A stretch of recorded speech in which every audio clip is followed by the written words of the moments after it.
पश्चिम बंगाल की राजनीति में तृणमूल कांग्रेस यानी कि टीएमसी के भीतर जारी सियासी घमासान अब नए मोड़ पर पहुंचता दिखाई दे रहा है।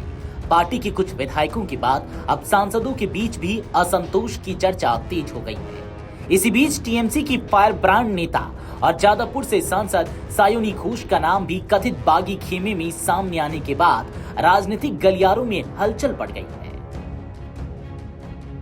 बताया जा रहा है कि काकोली घोष दस्तीदार की अगुवाई में तैयार किए गए 19 सांसदों के एक पत्र पर सायोनी घोष ने भी हस्ताक्षर किए हैं। हालांकि इस पूरे विवाद पर सायोनी घोष की ओर से अब तक कोई सार्वजनिक प्रतिक्रिया सामने नहीं आई है।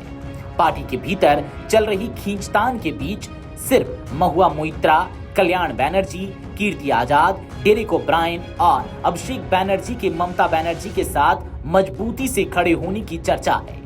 वहीं कई सांसदों की स्थिति अभी भी स्पष्ट नहीं मानी जा रही है। चलिए अब आपको इस वीडियो में बताते हैं ममता बनर्जी की फायर ब्रांड नेता सायोनी घोष के बारे में कुछ दिलचस्प बातें। सायोनी घोष का राजनीतिक सफर भी काफी दिलचस्प रहा है। वर्ष 2021 के पश्चिम बंगाल विधानसभा चुनाव में उन्होंने आसनसोल दक्षिण सीट से चुनाव लड़ा था, लेकिन उन्हें हार का सामना करना पड़ा। चुनावी हार के बावजूद मुख्यमंत्री और टीएमसी सुप्रीमो ममता बनर्जी ने उन पर भरोसा कायम रखा। इसके बाद उन्हें पार्टी की युवा इकाई का राष्ट्रीय अध्यक्ष बनाया गया। इस फैसले ने साफ कर दिया था कि पार्टी नेतृत्व उन्हें भविष्य के बड़े चेहरे के रूप में देख रहा है। सिर्फ 33 वर्ष की उम्र में सायोनी घोष टीएमसी की सबसे चर्चित युवा नेताओं में शामिल हो गई। लोकसभा चुनाव 2024 में उन्होंने जादवपुर सीट से जीत दर्ज कर संसद में प्रवेश किया।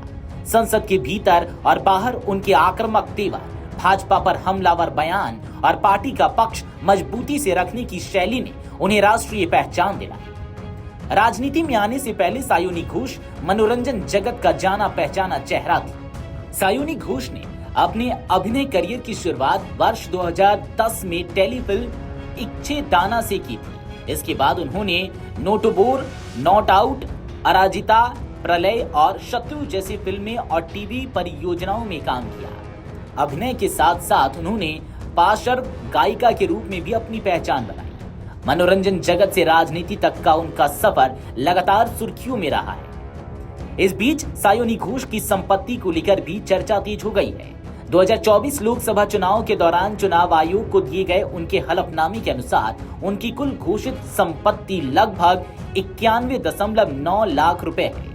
उनकी अचल संपत्ति में दक्षिण कोलकाता के गोल्फ ग्रीन इलाके में स्थित एक आवासीय संपत्ति शामिल है, जिसकी कीमत करीब 62.6 लाख रुपए बताई गई है।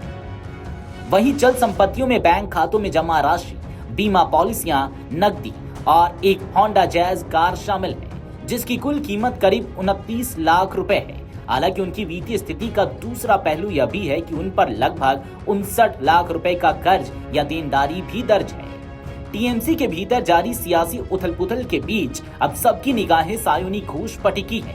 क्या वह वास्तव में बागी खेमे का हिस्सा है या फिर पार्टी नेतृत्व के साथ खड़ी दिखाई देंगी? इसका जवाब आने वाले दिनों में बंगाल की राजनीति की दिशा तय करने में अहम भूमिका निभा सकता है। Video desk अमरुजाला.com।